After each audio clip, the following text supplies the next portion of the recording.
ନାଇଁ 5:30 ୟା ବୋଲି କାହାର ଗୋଟେ କୋଉଠି ଟ୍ୟୁସନ ଥିବ, କୋଉଠି ଘରୋଇ କାମ ଥିବ, କୋଉଠି ହସ୍ପିଟାଲ ଡ୍ୟୁଟି ଥିବ, କୋଉଠି ମାର୍କେଟ ଥିବ, 6:30 5টাରେ ଘରେ ପଳେଇବ ତାର ମାନେ ଅଛି?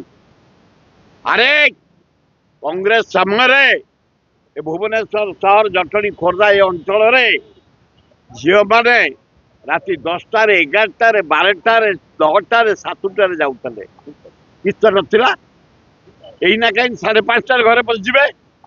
କଣ ଆମ ଝିଅ ମାନେ ଏତେ କା ପୁରୁଷ? ଆମ ଭାରତୀୟ ଝିଅ, ଓଡିଶାର ଝିଅ କା ପୁରୁଷ ନୁହଁ।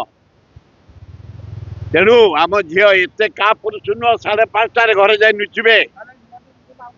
ଏଗୁଡା ଶୁଖିଲା ନିୟମ। ସେଇ ଯୋଉମାନେ ନିୟମ କରୁଛି ତାଙ୍କରି ମା ଭଉଣୀ ପାଖରେ ଆଡପ୍ଟ କରନ୍ତୁ। ତାଙ୍କରି ମା ଭଉଣୀ ମାନେ 5:30ଟାରେ ଘରେ ଯାଇ ଶୁଅନ୍ତୁ। ଇଏ ମା ଭଉଣୀ ମାନେ ଆମେ କାହାକୁ ଖାତିର କରିବୁ? ଆମ ଡ୍ୟୁଟି ସାରିବୁ, ଆମ କର୍ତ୍ତବ୍ୟ ସାରିବୁ, ଆମ ପଢା ସାରିବୁ, ଆମ କାମ ସାରିବୁ, ଆମେ ଘରକୁ ଯିବୁ। ଏ କି ସରକାର ଆଉ କିଛି ଅଛି? ଇଏ ପରଦିନ ବନ୍ଦଠୁ ଗଲାଣି।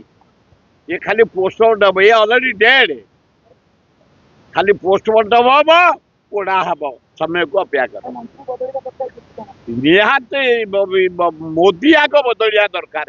भारत को निंदित करदेला आगे। तो प्राइम मिनिस्टर हम हम आमर तो राहुल गांधी है अच्छी।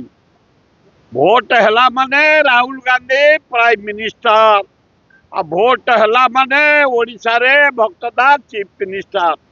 समय को अपेक्षा कर। कांग्रेस कमिंग।